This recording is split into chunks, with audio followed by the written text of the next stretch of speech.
really exciting coming down the pipeline. I won't be able to, for contractual reasons, legal reasons, go into all the details. But what I will say is that it is going to be an interesting opportunity to bring together a number of creatives, designers and artisans under one roof.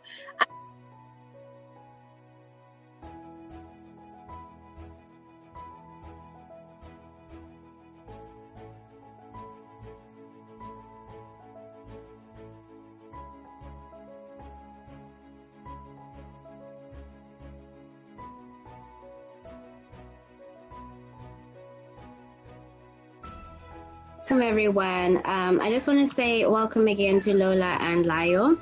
And I'll just dive straight into the questions. Lola and Layo, can you tell us a little bit about yourself? Okay, well, as you might be able to tell from the images staring you across the screen, we're identical twin sisters. For myself, in terms of my background, my educational background is in law. I've got both an undergraduate and postgraduate degree in law related subjects, and I worked mainly in compliance for the first sort of decade of my career before diving, or if you like, having a career change and going into IT. So I currently work as a business analyst, helping businesses to really analyze and conduct research and understand their business problems, and so proffer them with solutions to those business problems. So that's what I do in my everyday life in terms of a job. I've been doing that for just under a decade now, and I really enjoy it because I enjoy problem solving. It speaks naturally to my skill set. So yes, hence the transition into that role. And I'll let Layo talk a bit about herself and her background. Hi, I'm Layo. I am a transformational change professional. So what I do is I help investment companies, and most of my experience is really in the FTSE 100 industry, investment banks, professional services and financial services sector. So I help companies and firms prioritize their change investment. So working with them to prioritize their portfolio of change. And I've been doing that. I've got around 20 years experience doing that, working in the city. And so that's what I do by day. And when we are not, pursuing our professional careers, we are the dynamic duo that makes up Let's Dress You Up, which is the platform under which we are here today.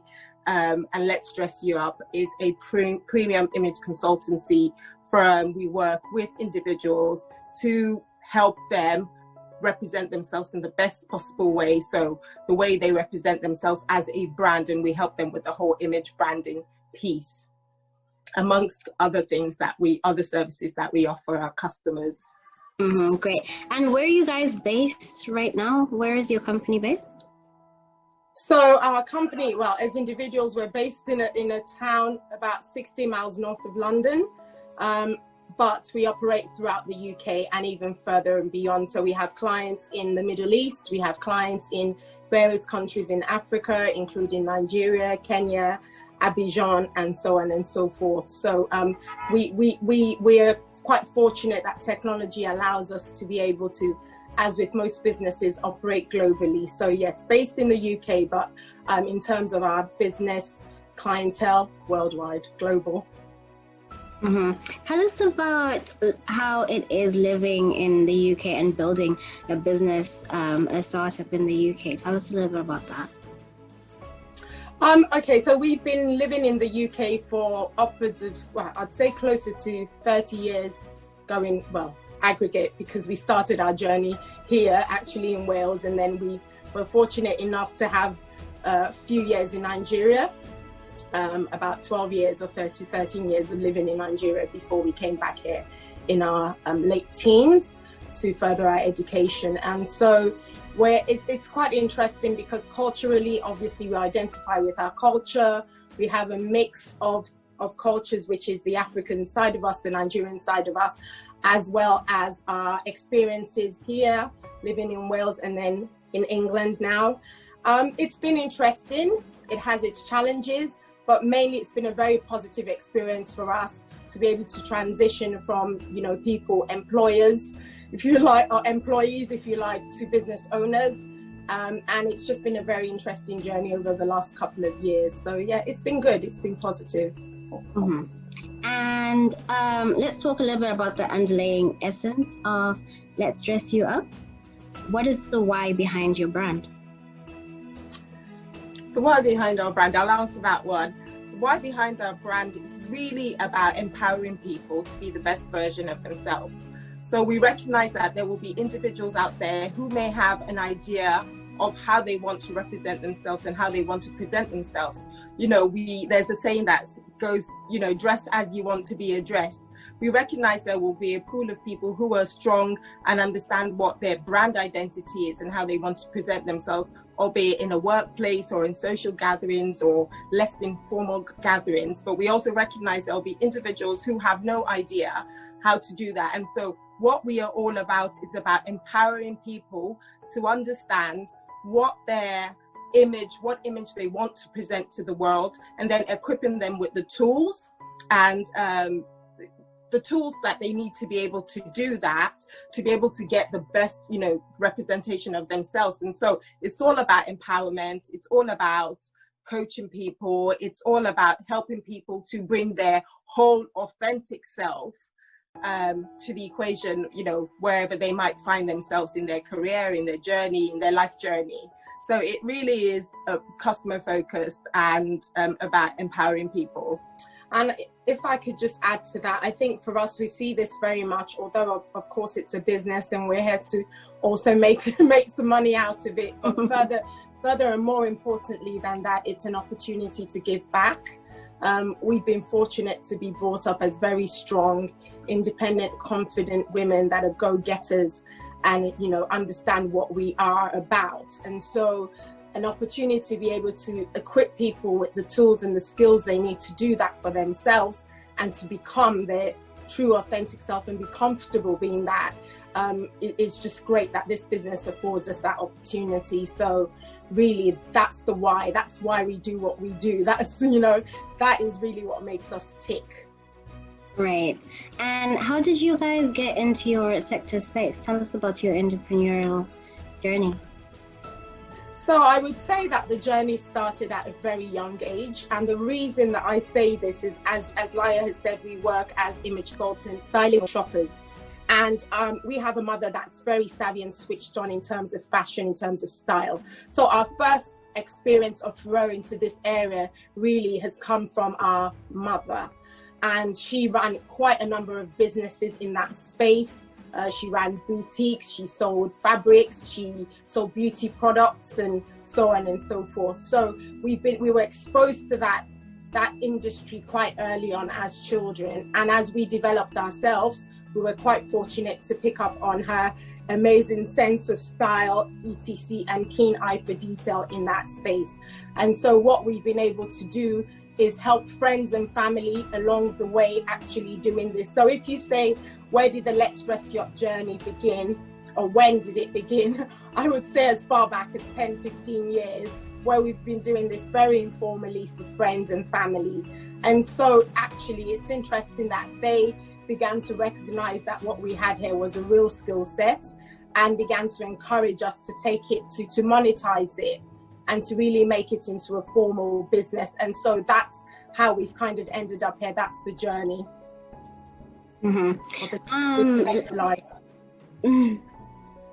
Okay, let's move on to being African entrepreneurs. What are some of the challenges you see, or what are some of the challenges you face as an African entrepreneur in London?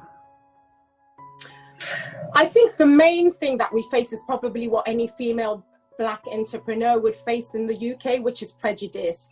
And when I say prejudice, I'm speaking to the fact that there's a misconception that Black females are perhaps uneducated, right, that we are forceful, that we're aggressive in our approach.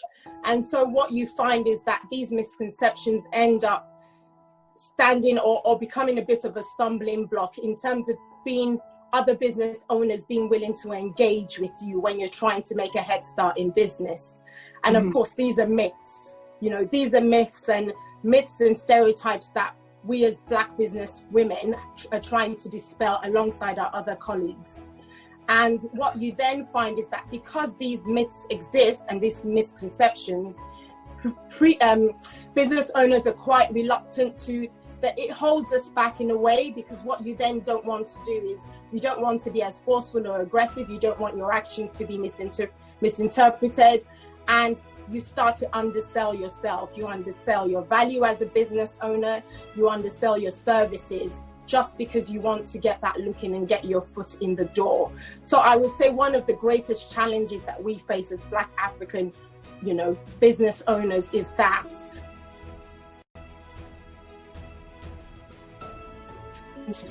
being seen as a negative rather than a positive. And it's interesting actually that in the business world, even in the city and in the commercial business world, that actually works in favor for men, for example.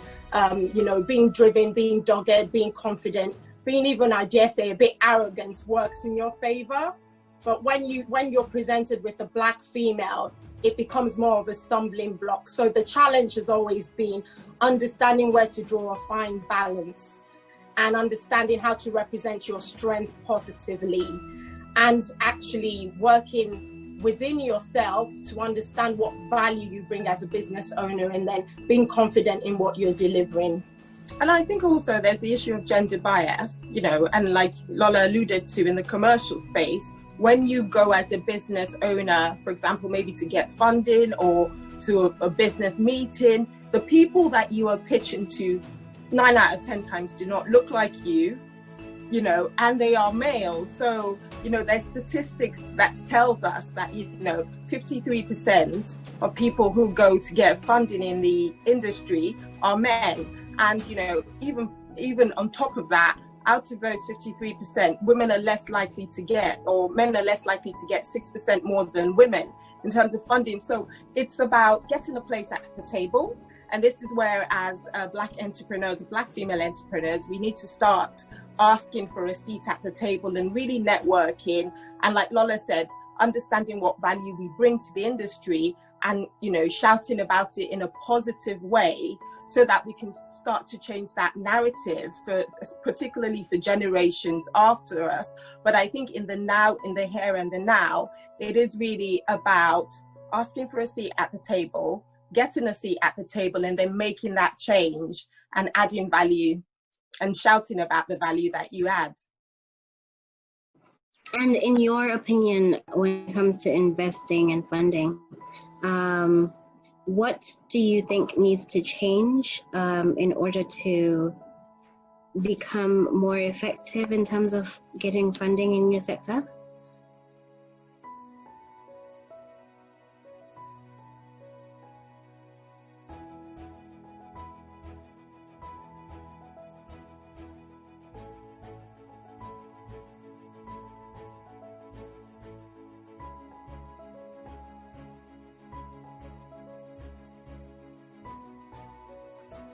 So I think it's not even a sector-specific issue. Just getting funding as a Black business is quite challenging.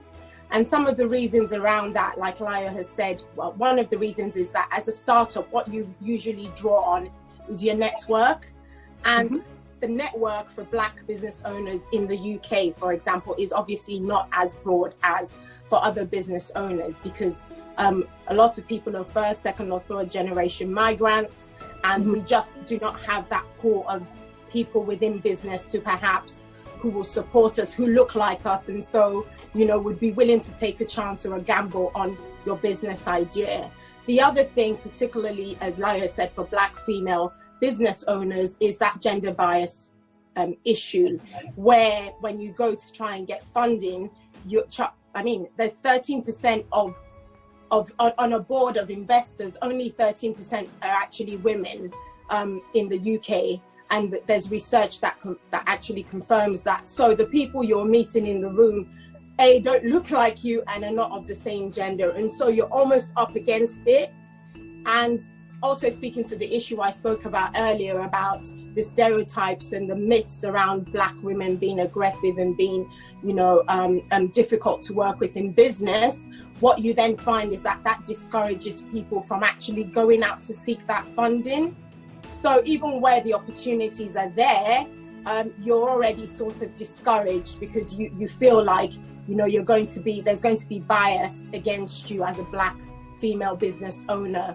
So those are some of the challenges around funding. And I think what we just need to do, like I said, is educate ourselves, our community, really about, in terms of the bias coming externally, but also some of the myths that we ourselves hold, that if you're a Black business owner, you're not going to get funding, you're not, particularly if you're a female, no one is going to buy into you.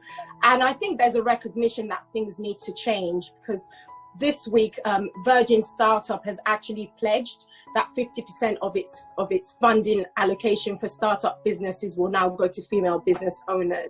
So change is coming, change is necessary, and businesses and investors are beginning to recognize that they have to take a conscious decision to actually get rid of the bias, to address that and tackle that, and open up opportunities for female business owners in the UK. I think I'd like to answer the question from a slightly different angle, which is focusing on educating investors. And what by that I mean educating investors to understand that the fashion industry, so I'll give a fashion industry example or a parallel, that the return on investment when for capital ventures, when it comes to the fashion industry, it's longer. If you invest in a tech company, for example, you would expect to start seeing yields at around 5 years. You would also expect to perhaps see something like 5 times your investment yield. Whereas in the fashion industry, it's slightly different and it takes longer because it's more of a journey, because you're building your customer base, you're developing products, and so on and so forth. And so it's for investors to understand that in the fashion industry, things work a bit different. But, at the end of the day, we do achieve the bottom line and we are going to make profits. It's just that it's going to take longer. So I think there's a piece about investors educating themselves, and there's a piece about SMEs also taking responsibility and ownership for educating investors, and, really putting all the information out there in a way that is, concise and clear when seeking investment, so that they understand that it's going to take longer. But, the objective, we're going to achieve the objective, which is, I guess, the bottom line, to make profit for an investor. Mm-hmm. What separates an SME like yours from the really big companies in your sector? So what do you guys see as the key to making that big leap? I mean, the first thing, I guess, is the obvious one that we've all been talking about, which is funding. Just getting the money to be able to get the business going. Bigger companies already have, or large corporations already have, they already have that balance sheet advantage. They've got investments, they have got a reputation, they've probably been around for years, so they're likely to have funding available to them. And so for an SME, there is a lot of work required to build your brand identity, to develop your product line, to keep going, in the face of knockdowns and knockbacks, to just keep building that brand to the point where you've got a strong enough brand to be able to say, look, I've achieved this on my own. Now I need some more funding. I want to grow. And I guess the third thing is economies of scale. Yeah. You're competing in a very competitive market, global market, oversaturated market, I dare say. And so the bigger companies benefit from large economies of scale. You won't have that as a small business owner. You're maybe dealing with creatives or designers who are working by hand, maybe working from their living room, working from their homes. And so it's understanding that that's a journey, and understanding the economics that sits behind the business model that will probably help us to make that transition from point A to point B. I would also like to add at this stage that networking then becomes really crucial, because, we say in business world, your network is your net worth, and being able to link in with the right people who will open doors for you, perhaps mentor you, perhaps, give you a foot or give you one opportunity where you get a big, what we describe as a big break in business, so that you can make that transition.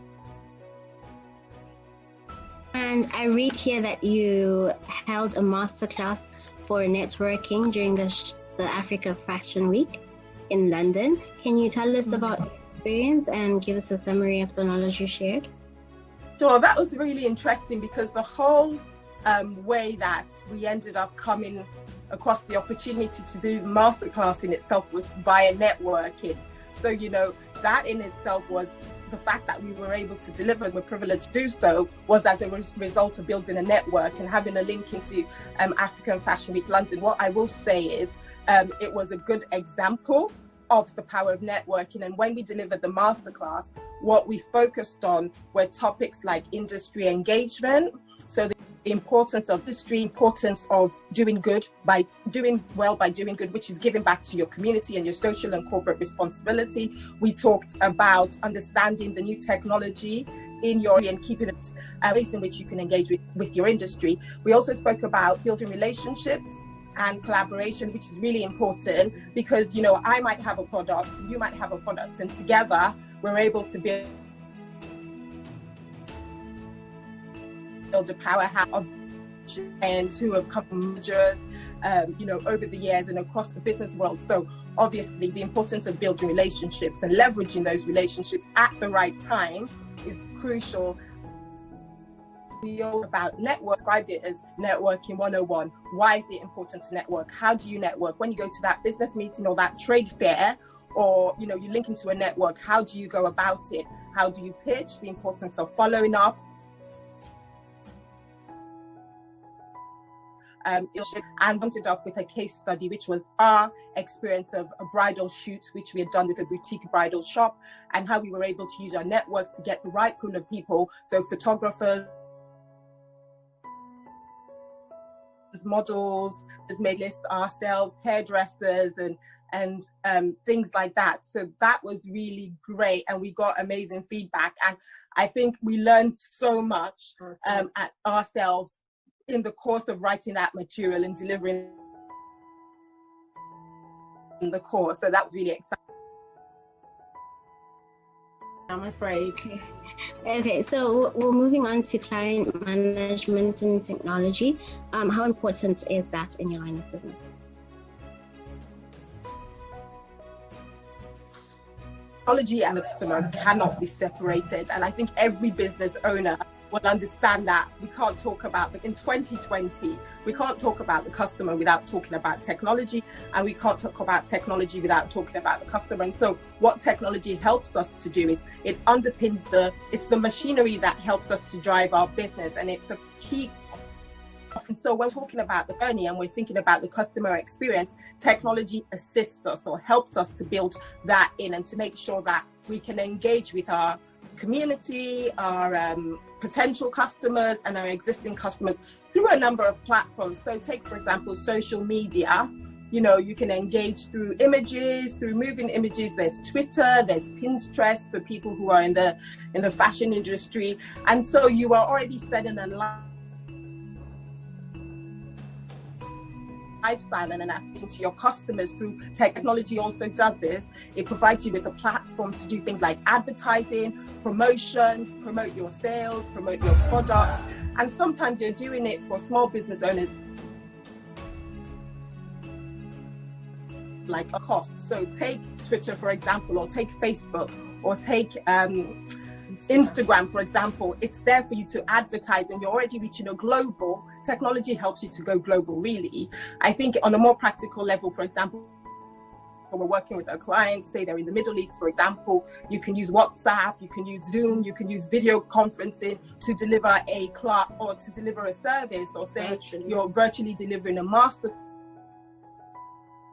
And to be able to think about how, because I solution for a living, so identify how we can meet what their expectations are and what their present at any time. Key factor for us in terms of how we ensure that we deliver a customer experience that is rich and that seamless. Is fulfilling and seamless. Yes.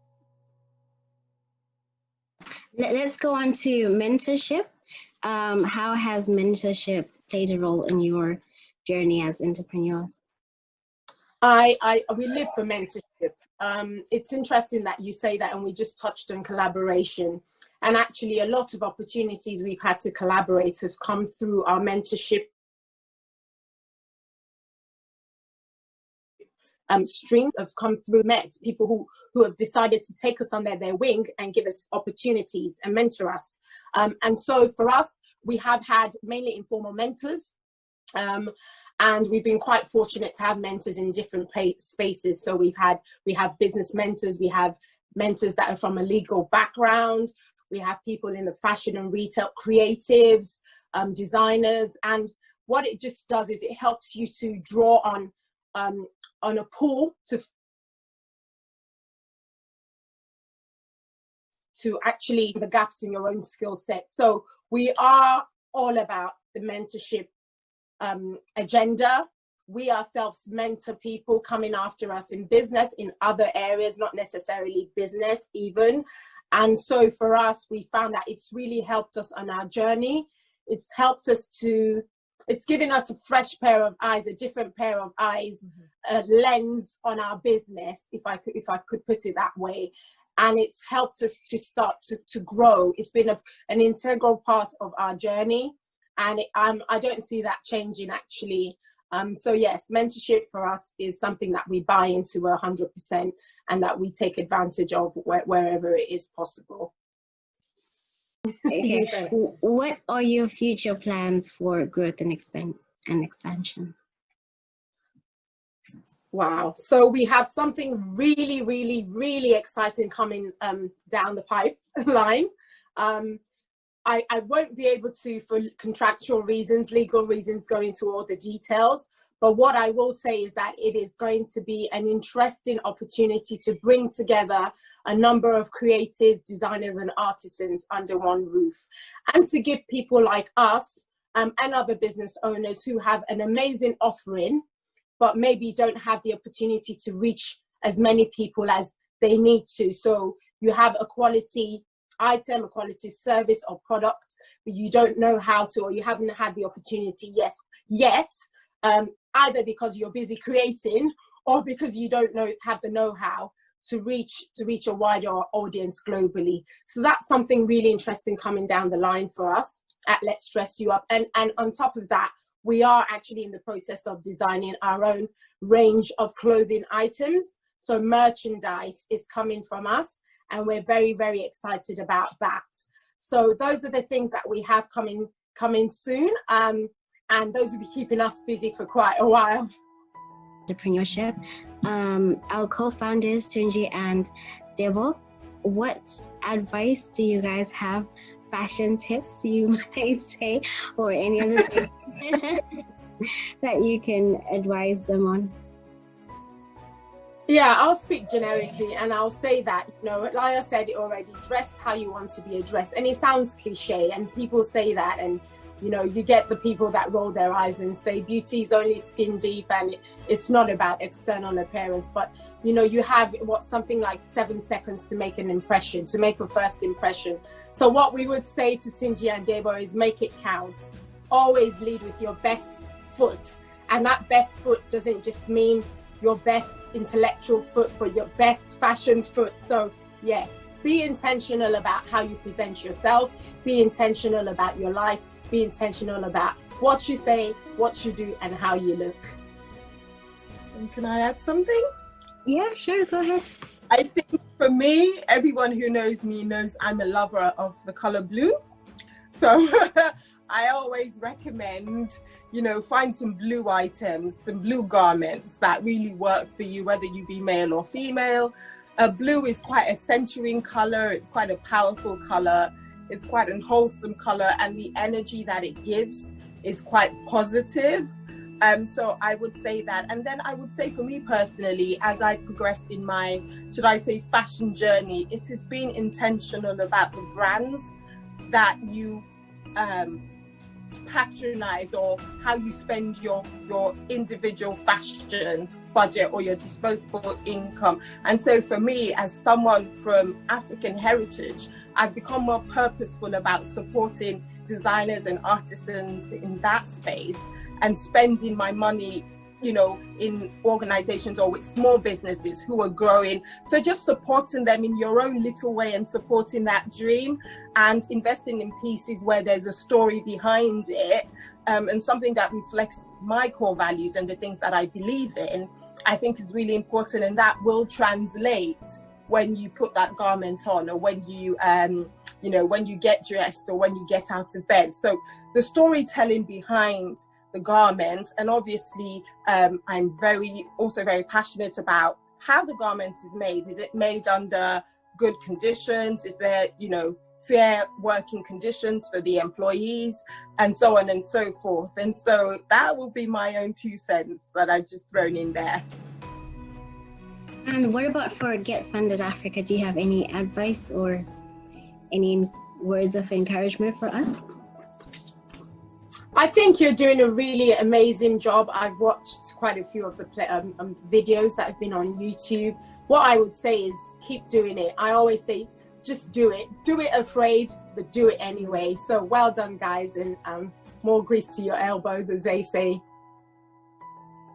Thank you so much. Thank you, Lola, and thank you, Layo, and thank you, Lola, for and thank you for having us. It's been a pleasure. Thank you guys so much. It's a wrap from us. See you guys next week.